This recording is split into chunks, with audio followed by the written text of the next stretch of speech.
మనం చూసాం ఎన్నికల అనంతరం చెలరేగినటువంటి ఘటనలకు సంబంధించి దీనికి సంబంధించి ఆర్టీఓ కూడా ఒక నివేదికను ఇవ్వడం జరిగింది ప్రభుత్వానికి. అంటే అక్కడ ఏమీ జరగలేదు, ఒక 5గురు మాత్రమే దాడి చేశారు, అక్కడ పెద్దగా హింసాత్మక ఘటనలు జరగలేదు అన్నట్టుగా ఆయన చెప్తున్న పరిస్థితి కనిపిస్తా ఉంది.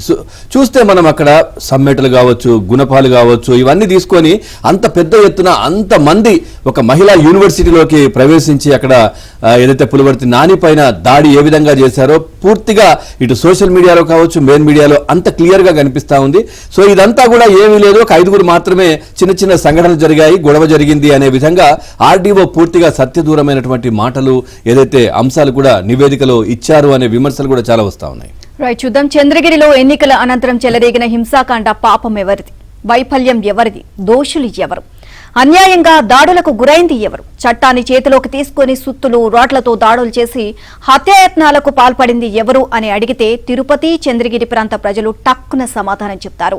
రాజకీయ పార్టీలు సొంత వాదనలు వినిపించడం సహజం, కానీ పోలీస్ రెవెన్యూ యంత్రాంగం నిష్పక్షికంగా వాస్తవాలే చెప్పాలి. కలెక్టర్ సత్య శోధన నివేదిక ఇవ్వాలి.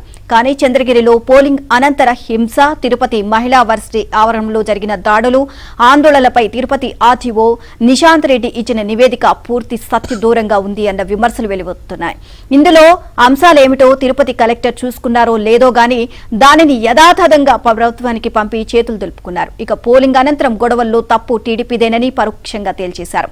చంద్రగిరి వైసీపీ అభ్యర్థి చెవిరెడ్డి మోహిత్ రెడ్డి తదితర వైసీపీ నేతలు వాస్తవాలు తెలుసుకోవడానికే గ్రామాలకు మంది మార్బలంతో వెళ్లారు అని, టీడీపీ శ్రేణులే దాడులకు తెగబడ్డాయి అని ఆర్టీఓ నిర్ధారించారు.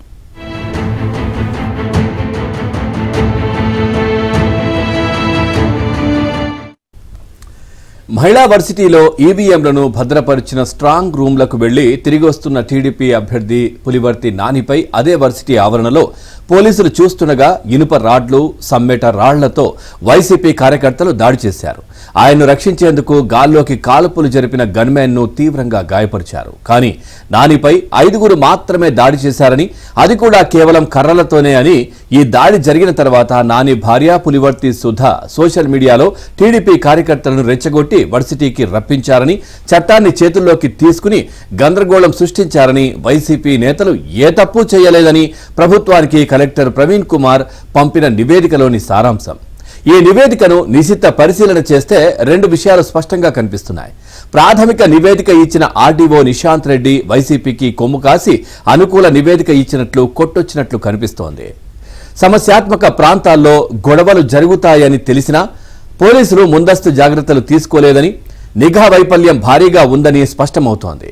చంద్రగిరి నియోజకవర్గం పరిధిలో పోలింగ్ రోజు 13న, మర్నాడు 14న జరిగిన గొడవలపై ఆర్డీఓ నిశాంత్ రెడ్డితో కలెక్టర్ ప్రవీణ్ కుమార్ ప్రాథమిక విచారణ చేయించి నివేదిక తెప్పించుకున్నారు. దీంతో పాటు తిరుపతి ఎస్పీ ఇచ్చిన నివేదికను కూడా పరిగణలోకి తీసుకుని ప్రభుత్వానికి రిపోర్ట్ ఇచ్చారు.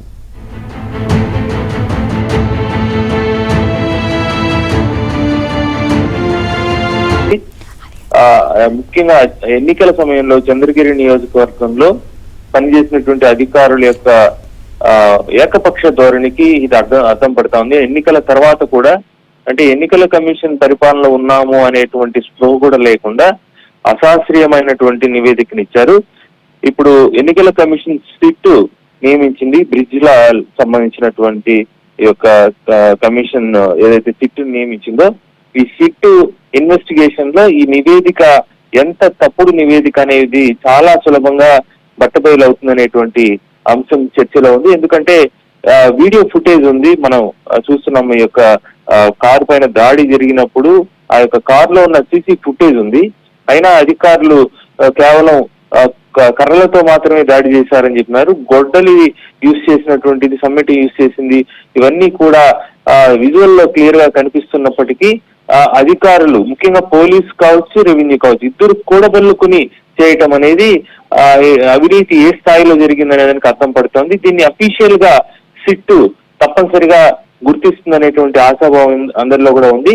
ముఖ్యంగా టెక్నికల్ డీటెయిల్స్, ఎందుకంటే కాల్ డేటా తీసుకుంటే ఎవరైతే ఆర్డీఓ ఉన్నారు నిశాంత్ రెడ్డి నివేదిక ఇచ్చాడో ఆయన ఈ కాన్స్పిరసీలో ఎంత పాత్ర పోషించాడు. ముఖ్యంగా ఆయన ఫోన్ చేస్తేనే నాని పద్మావతి మహిళా యూనివర్సిటీకి రావడం జరిగింది. ఆయన కాల్ చేసిన తర్వాత రావడం అంటే ఆ కాల్ వెనుక కూడా ఏమైనా కుట్ర ఉందా అనేది కూడా చూడాల్సిన అవసరం ఉంది. దానికి ముందర యాక్చువల్ గా వందలాది మంది అక్కడికి చేరుకుని ఉన్నారు. ఈ మహిళా యూనివర్సిటీ ప్రాంగణానికి అంతమంది రావడం వెనక కూడా ఏదో కుట్ర ఉంది.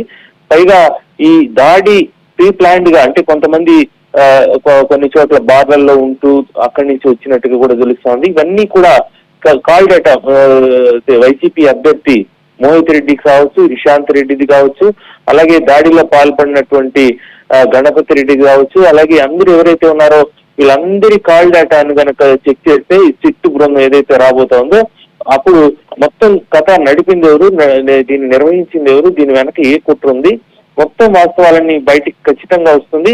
అప్పుడు ఎవరైతే దీంట్లో పూర్తి బాధ్యత వహించాల్సి వస్తుందో వాళ్ళపైన కూడా కేసులు నమోదవుతుందనేటువంటి ఆశాభావం అందరిలో ఉంది. మరో కీలకమైనటువంటి విషయం ఏంటంటే ఈ యొక్క ఈవీఎం ని షిఫ్ట్ చేసేటప్పుడు టీడీపీకి చెప్పకుండానే నిశాంత్ రెడ్డి, అంటే తాత్కాలికంగా నైట్, అంటే ఎన్నికలైన తర్వాత వెటర్నరీ కాలేజీలో ఈ యొక్క ఈవీఎం ని పెట్టి అక్కడి నుంచి మహిళా university district strong room shift చేశారు. అప్పుడు కూడా ఇన్ఫర్మేషన్ ఇవ్వకుండానే షిఫ్ట్ చేయడం జరిగింది. అలా చేయడం కూడా చాలా పెద్ద తప్పిదం అవుతుంది. మరొక కీలకమైన విషయం ఏంటి అంటే ఈ షిఫ్ట్ చేసిన తర్వాత షిఫ్ట్ చేసే సమయంలో కూడా ఆ ఈవీఎంలు పెట్టినటువంటి బాక్సులు ఏదైతే ఉందో వాటికి దేనికి కూడా లాక్ లేదు. అది కూడా అత్యంత పెద్ద తప్పిదం అవుతుంది. ముఖ్యంగా చంద్రగిరి నియోజకవర్గానికి సంబంధించి ఏ నియమాన్ని అటు నిశాంత్ రెడ్డి రెవెన్యూ అధికారి, ఆర్డీఓ కావచ్చు, అధికారుల ఎన్నికల అధికారి ఆయన కావచ్చు, అలాగే పోలీసులు కావచ్చు, ముఖ్యంగా ఎన్నికల రోజు 3 గంటల నుంచి సింపతి క్రియేట్ చేసుకుని ఓటు లాగొట్టాలని ఎక్కడైతే గొడవలు జరిగే అవకాశం ఉందో ఆ పిల్లలకి వైసీపీ అభ్యర్థి వెళ్ళడం జరిగింది. అయితే ముందస్తుగానే ఇలాంటి సింపతి కోసం ప్రయత్నం చేస్తారనే ఆలోచన ఉండడంతో ఎంత రెచ్చగొట్టినా టీడీపీ వాళ్ళు ఎవరు కూడా వైసీపీ అభ్యర్థి పైన దాడి కానీ కామెంట్ కానీ ఏది చేయలేదు. అయితే మురళీ నాయుడు పైన మాత్రం దాడి చేశారు. ఎందుకు దాడి చేశారంటే అటు దాడి చేస్తే అయినా వీళ్ళు రెచ్చిపోయి అభ్యర్థి మోహిత్ రెడ్డి పైన ఏమైనా చేస్తే అప్పుడు సింపతి క్రియేట్ అవుతుంది, తద్వారా ఓటర్లు తమ వైపు మారుతారనేటువంటి ప్లాన్ చేశారు. అయినా ఎక్కడ రెచ్చిపోలేదు. అయితే రాత్రి మళ్ళీ వాళ్ళ ఊరికి పోయి అక్కడ కొట్టడము, అక్కడ అంతా చేయటం, వాళ్ళ మహిళలందరినీ తలలు పగలు కొట్టడము, ఇవన్నీ చేయటం అనేది పరాకాష్ట. అలా వెళ్లకుండా కట్టడి చేయాల్సినటువంటి పోలీసులు చేయలేదు. ఏకపక్షంగానే మొత్తం వ్యవహారం అంతా జరిగింది. ఏజెంట్ గా కూర్చున్న దానికి మురళీ నాయుడు పైన చేసినటువంటి దమనకాండ పైన కూడా ఏ చర్య లేదు. అతనికి భద్రత కల్పించలేదు. ముఖ్యంగా అతని పైన దాడి జరిగినప్పుడు అతను ఏమైనా